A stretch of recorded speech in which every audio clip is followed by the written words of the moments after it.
It's not even that I haven't added it, it's that I've subtracted it. I used to do a lot of that shit back in the day.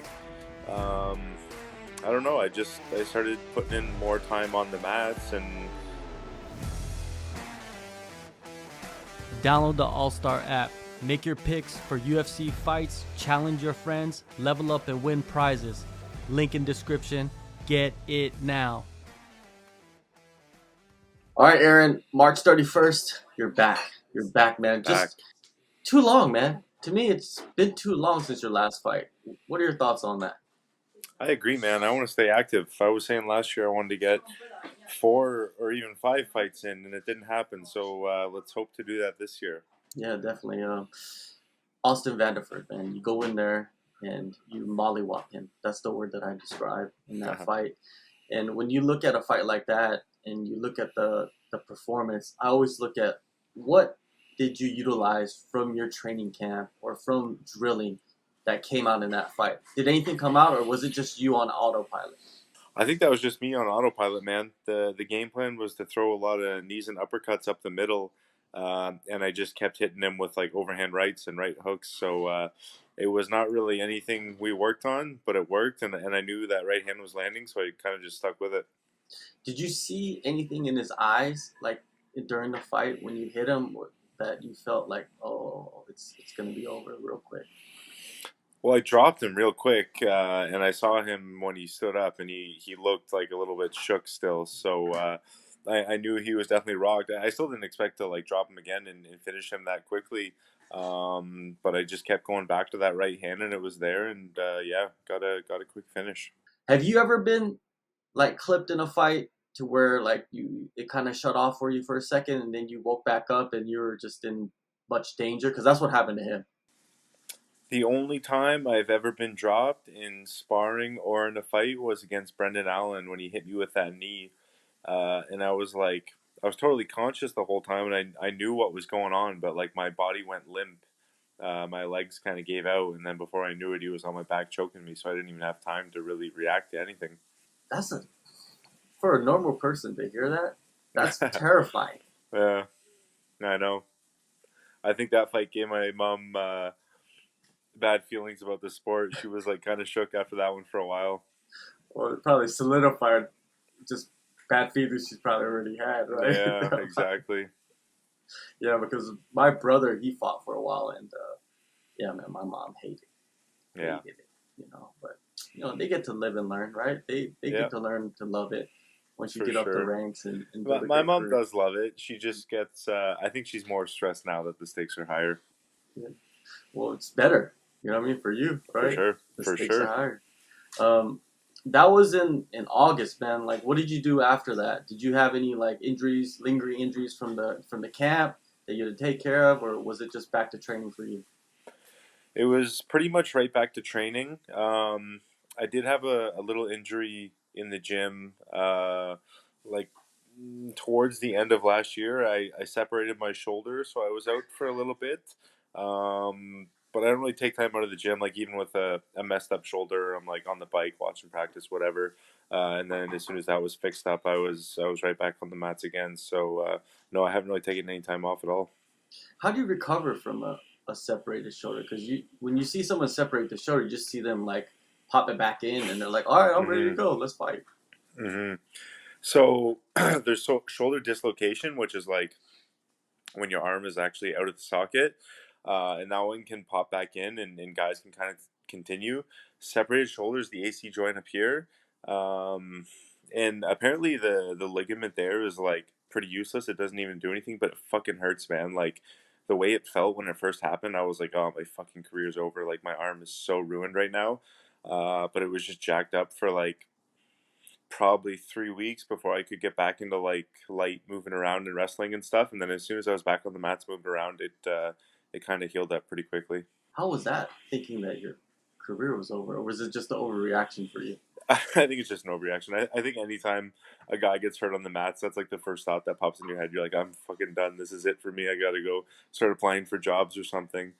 No, it sucks, dude. Any injury sucks a lot. Whenever from my experience of being in the training room and watching teams train and just training myself, and someone like really like injures themselves in a practice, there's like this like uncomfortable silence that comes over the whole room, right? Do you Mm-hmm. see that? Do you feel that? Yeah, for sure. Yeah. Um, the gym I was at the time is like huge and packed full of guys, so it's a little bit less of that because it's so noisy and busy that you don't really know what's going on everywhere. But for sure, in some gyms, like a guy gets hurt and you hear like a scream or like continued screaming, and yeah, it kind of like gives bad vibes to the practice. Yeah, definitely, dude. I've seen a few of those, and after you get all healed up, you know, what I mean, what's your training schedule looking like? Did you stay up in Canada or did you go back down to the States? I was down in the States when it happened. I was there for a month at that time. Came back home, healed up, got back into training here. And then earlier this year, I was back down in Florida for 6 weeks. And then came home with like 4 or 5 weeks left in camp. So I kind of split my camp half and half between Florida and here at home. Do you feel like that's the best combination for you to prepare for fights? I think so, man. I like what I'm doing right now. I go down there a bit further away from the fight, get like tons of hard rounds in with like a lot of big guys, super high level guys. See what's working, see what's not working. What do I need to improve on? Then I can come back home and kind of put more focus on me, work with my coaches, teammates that I know and trust, and kind of get specific and clean things up a bit. When you're down there in Florida, do you jump into people's camps or are you just going to practices? Um, I've been there a few times now, so I've got like a solid crew of guys, like a bunch of good friends that I made down there. I think they'll be friends for life. So no, we have we mesh well, so I kind of know what I'm doing at this point. One thing I noticed about Canadians, and I have a few Canadian friends that I've made in the States, over here in Asia as well, they always have an easy time getting along with everybody. It's just something that you guys are born with. Is that what it is? I don't know. That's what they say. Canadians are more polite, but I don't know, man. The last few times I went down to the states, down in South Florida, I think I think they're taking that title from us, man. The people down in South Florida are awesome. Yeah, yeah, for sure. John Salter, man, he's only faced pretty much champions or guys that are fighting for titles. And what do you think of his skill set and his development throughout the years? He's good, man. He's solid. He's a veteran. He's had a ton of fights. Like you said, you look at the names on his resume, and it's all high level guys. So yeah, he's a tough opponent for sure. Um, a very good grappler, obviously, good wrestler, good submission guy. Um, he's getting a bit older. He's not super active. I'm thinking maybe he's kind of on his way out. Yeah, those are two things that I see in him as well. Is that he's a little bit older. You know, what I mean, he's had a lot of fights, and he's a guy that in a way what his approaches, right? He Hmm. wants to get you down. He wants to take you to the ground. He wants to try to submit you, right? And do you feel like you faced that type of opponent in the past? For sure. I mean, the last one with Vanderford, he's not really like a huge submission guy, but he's a heavy wrestler. He's a very good wrestler. The guy before that, Fabio Aguiar, was a Brazilian Jiu Jitsu black belt. He was a solid grappler. He kind of had the same game plan in a lot of his other fights. Um, Andre Petrosky, Colin Huckbody. Yeah, I've faced a bunch of these guys, so I'm kind of comfortable with this kind of fight. It's almost in a weird way. Every fight, starting from the Petrosky fight, is kind of build yourself up and leading you into a guy like this, right? Like this guy Yeah, that man. has the wrestling and the jiu-jitsu. Yeah, for sure. Man, it's interesting. People say it's a striker versus grappler, but do you feel like there's more to that? Yeah, it's MMA, so everyone can do everything to some extent, right? Like John Salter's not he's not like completely lost on the feet. Like he's got a decent left hand, he throws head kicks, he like moves his feet well. It's just it's not his strong suit, obviously. Um and same for me, like I'm definitely not just a striker. Like I come from a wrestling gym and I train with Olympic level wrestlers and I've got a brown belt in Brazilian Jiu Jitsu, so I'm not just a striker.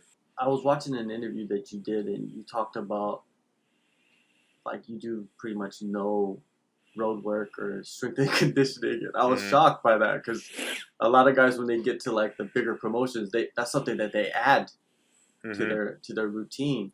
Why have you just not added that? Um, it's not even that I haven't added it; it's that I've subtracted it. I used to do a lot of that shit back in the day. Um, I don't know. I started putting in more time on the mats, and eventually, like, you can only do so many sessions in a week, and you can only be in the gym for so many hours. So that was what I decided to cut out, and I haven't had any issues. I don't think I've ever been out strength or out conditioned, so I'm gonna stick with what I'm doing. For sure, man. You got to do what works for you, man, because not everybody needs Exactly. to do the same exact thing. If they are, then you become like a robot, you know. Exactly. And you know, down in Florida when you were there, like who did you get to train with that's gonna benefit you in this upcoming fight? Dude, tons of guys. It's a crazy gym. Gerald Mershart, Derek Brunson, Ong La,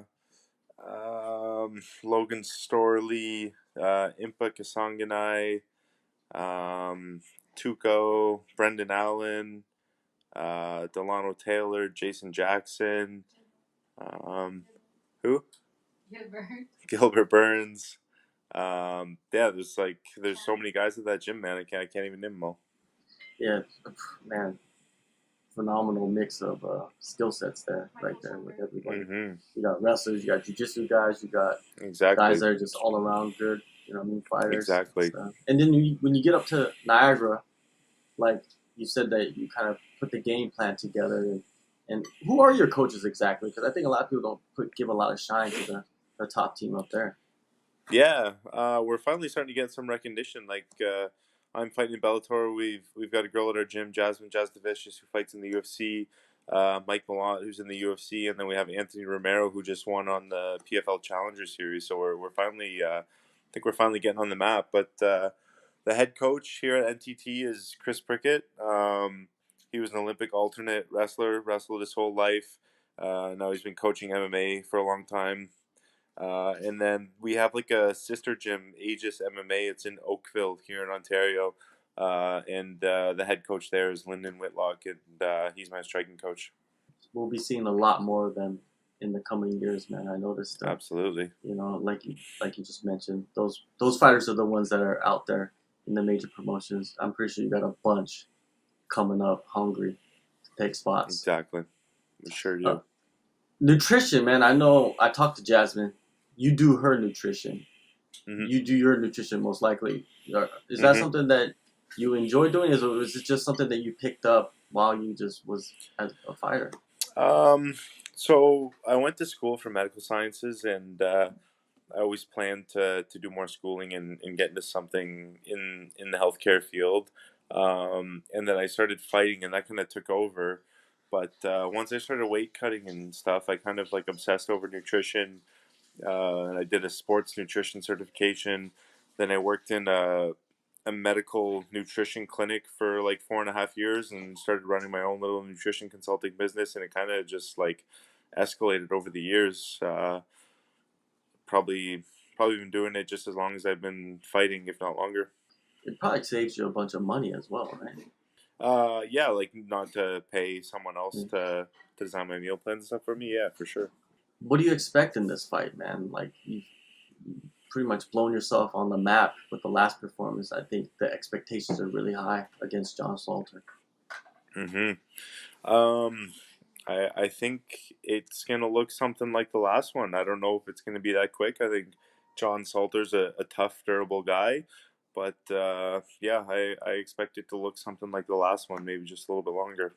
And it also seems like there's no clear contender for the next title shot. And this fight is probably going to be something that's viewed as someone, you know, like I think you're in a better position, let's just say, compared to John Salter.